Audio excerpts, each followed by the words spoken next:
बे ओनसोलनिफ्राय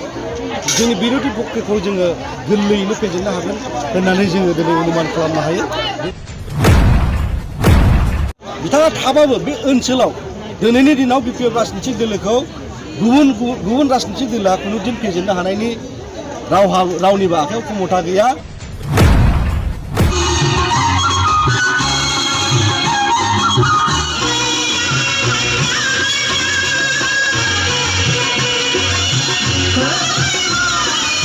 दाइन नं दतमा समष्टिनि एमसिएलए श्रीजुत प्रकाश बसुमतारी बिथांनि रां बावनाय एबा जगायनायजों समायना मोनसे लावखार ओंखाम जानाय। आसामनि थागिबि हारि हारिसाफोरनि मागो दमासिनि बेलागुर जानाय हाबाफारिजों लोब्बा लाखिनानै 2023 मायथाइनि 19 जानुवारि शुक्रबार बारायखालि कक्राझार जिल्ला दतमा जौगाखां खोन्दोनि सिङाव थानाय रामफलबिल हालामनि रामफलबिल स्लुइस गेटनि सैनारि लावखार ओंखाम जाग्रा थिलियाव दतमा ब्लक बिपिएफनि आइजो हेफाजाबगिरिफोरा गोदान बोसोरनि लोगो हमलायनाय असिलाजों गाजा गोमजायै समायना मोनसे लावखार ओंखाम जानाय हाबाफारिखौ रंजानायजों मेहेरगोनाङै सामलायलाङो। बेजोंनो लोगोसे बेखौबो मख'नांगोन दि थांनाय 2005 मायथाइनिफ्राय जेब्ला बिपिएफ राजखान्थि दोलोआ दाजादोंमोन बै समनिफ्रायनो बिपिएफ दोलोनि बिथा आरो नबथिया दतमा समष्टियाव जोबोद गोरामोन आरो दिनैनि समावबो कक्राझार बिपिएफ लाइमोन आफादनि आफादगिरि थामहिनबा सोलिफु समनि 8 नं दतमा समष्टिनि एमसिएलए श्रीजुत प्रकाश बसुमतारी बिथांनि दैदेननायजों बिपिएफ दोलोनि बिथाया थारैनो 4 गुन बांसिन राफोदसिन जानायखौ नुनो मोन्दों। आरो बेजोंनो लोगोसे दिनैनि बे लावखार ओंखाम जानाय हाबाफारियाव नुजाथिफैनो हानाय दतमा समष्टिनि सिङाव थानाय गुबुन गुबुन हारि हारिसाफोरनि आइजोफोरा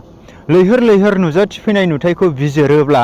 थारैनो जायखिजाया समावनो बिपिएफनि बिथाखौ सोरबा राजखान्थि दोलोनि सुबुंफोरा गोरलैयैनो गुलुंहोनो हागोनखौ नुहुरा आरो हानायबो नङा। बे लावखार ओंखाम जानाय हाबाफारिजोंनो लोब्बा लाखिनानै दतमा समष्टिनि एमसिएलए श्रीजुत प्रकाश बसुमतारी बिथाङा खौरां बिजोंनि गेजेरजों फोरमायो दि फैगोन समनि बिसायख'थिफोराव दतमा समष्टिनिफ्राय मोनफ्रोमबो बिसायख'थियावनो 100% बिपिएफ दोलोनि बिजाथिफोरा अरायसम देरहालांनो हागोन होननानै रोखायै फोरमायथियो आरो गामाखालिफोरनि बायदि बिपिएफ सापर्टारफोरा जेरैबायदि हेफाजाब होबोदों थिग बेबायदिनो दिनैनि बे मागो दमासिनि बेलागुर सावनाय एबा जानायजों लोब्बा लाखिनानै लावखार ओंखाम जानाय हाबाफारियाव लैहोर लैहोर नुजाथिफैनानै हाबाफारिखौ मेहेरगोनाङै जाफुंसार होनायनि थाखाय बिथांमोनजों लोगोसे बिथांमोननि नखरनि साफ्रोमबो सोद्रोमाफोरनि गोग्गो देहा आरो गोजों जिउमानि थाखाय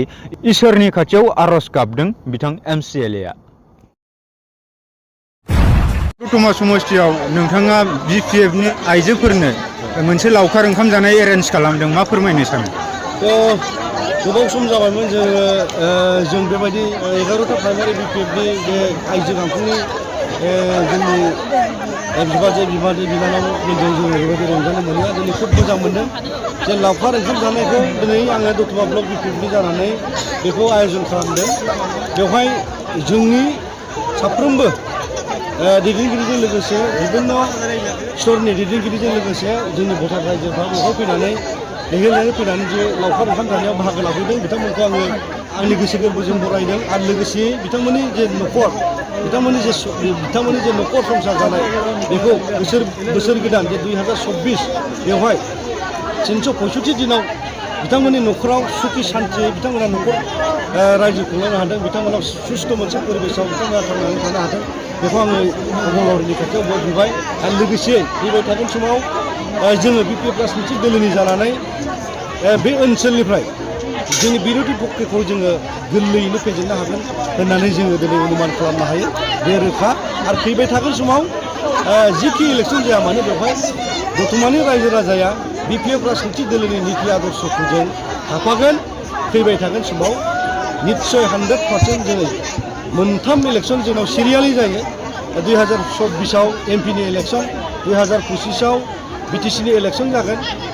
आरो 2026आव आसाम एसेम्ब्लिनि इलेक्सन जागोन। बेवहाय निस्सय दतमा समष्टि हिसाबै जोंनि बे ओनसोलनि भटार रायजो राजाफ्रा बे ओनसोलनि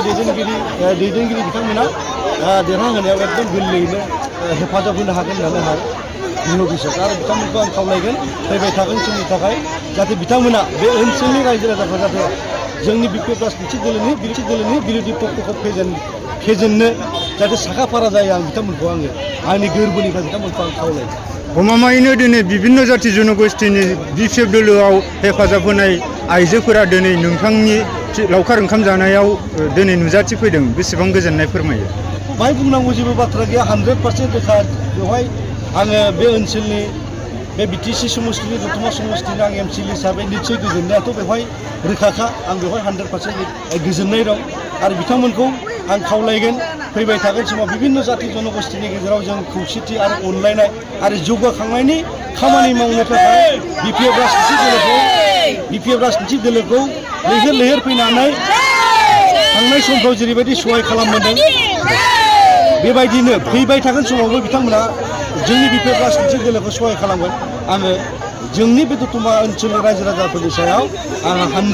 बिसास दं जोङो 100% बे ओनसोलनिफ्राय जों उद्धार खालामनो हागोन आरो सार माखासे सुलुंनिफ्राय मोनथिनो मोन्दों दानि जिथु नैबे क'क्राझार समष्टिनि एमपि बिथां सिटिं एमपिआ बिथाङा दिनै बर' कसारि नङा होननानै फोरमान जाबाय बिथाङा फैबाय थानाय समाव एमपि बिसायख'थि गेलेनो हाला होननानै जों खोनानो मोन्दों बिनि सायाव नोंथाङा मा फोरमायनो सानो बेथ' रोखा बेखौ जुदि गोजौ बिजिरसालिया रोखायै जुदि इनिसियेटिभ लानानै जुदि बिथांखौ एमपिनिफ्राय जुदि खारिज खालामोबा बेवहाय बिथाङा गेलेनो हानाय नङा बे रोखा खिन्थु आं जे नुदों बेवहाय माखासे प्रसेसफोर माखासे कर्टनि माखासे बारडेटआ एसे बाखि दं बायदि आं मने खालामदों जे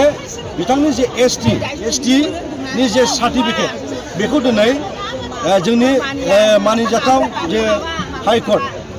बिथांमोननि जाजआ बेखौ नालेनबद खालामबाय बिथांखौ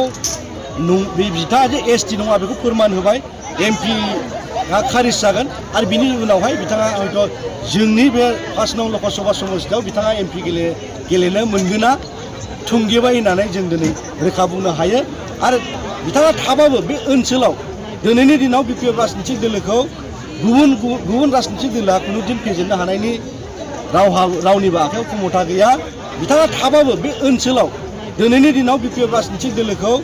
गुबुन राजनितिक दोलोआ खुनु दिन फेजेननो हानायनि रावनिबो आखायाव क्षमता गैया जोंनि बिपिएफ राजनितिक दोलोनि जे केन्डिडेट जे बिजाथि बेखौ बे ओनसोलनि बिटिसिनि बे लकसभा समष्टिनि सिङाव थानाय बिभिन्न जाति जनगोष्ठीनि मानसिफ्रा सुबुंफ्रा जोंनि बिपिएफ राजनितिक दोलोखौ गोबानानै लाबाय आरो फैबाय थागोन समाव जे एप्रिल मेआव जे इलेक्सन जानो थांगासिनो दं बेवहाय निस्सय बिपिएफ राजनितिक दोलोनि केन्डिडेटखौ 100% देरहाहोगोन बेखौ आंहा बे ओनसोलनि रायजो राजानि सायाव आंहा फोथायनाय दं। जय बिपिएफनि